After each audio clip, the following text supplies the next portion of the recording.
والدین فوت ہو چکے ہوں اور آپ خواب میں دیکھیں کہ آپ نے ان کے ساتھ اچھا وقت گزارا ہے، اس کی کیا تعبیر ہے؟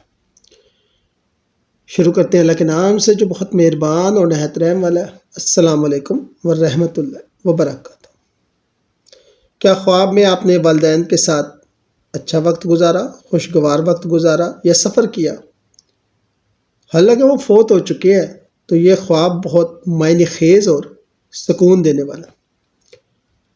علماء تعبیر کے مطابق خواب میں فوت والدین کے ساتھ خوشگوار وقت گزارنا رحمت، دعاؤں کی تاثیر اور سکون کی علامت ہے۔ یہ خواب بتاتا ہے کہ والدین کی روح آپ کے قریب ہے اور وہ آپ کی بھلائی چاہتی ہے۔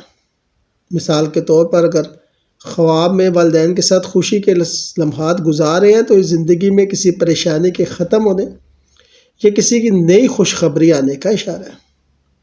یہ خواب والدین کی دعاؤں اور نیک اعمال کی یاد دلاتا ہے اور یہ بتاتا ہے کہ ان کی دعائیں آپ پر اثر ڈال رہی ہیں۔ لہذا یہ خواب اگر آپ نے دیکھا ہے تو دل کو سکون ہے، والدین کی یاد ہے اور دعائیں ان کے لیے کریں۔ یاد رکھیے گا، اگر والدین فوت ہو گئے اور آپ کو کچھ تحفے میں دے کر جاتے ہیں تو اس سے اچھا خواب کوئی نہیں۔ اگر وہ آپ کو کوئی بشرٹ، کوئی شرٹ، کوئی فراک، کوئی کاٹ یا اس قسم کی چیزیں دیتے ہیں تو پھر آپ مستقبل میں والدین بننے والے ہیں۔ لیکن اگر وہ آپ سے کچھ چیز لے جاتے ہیں، جیسے آپ کے ہاتھ سے سکہ لے گئے، کھلونا لے گئے، تو پھر آپ کو فوراً صدقہ دینا چاہیے۔ شکریہ۔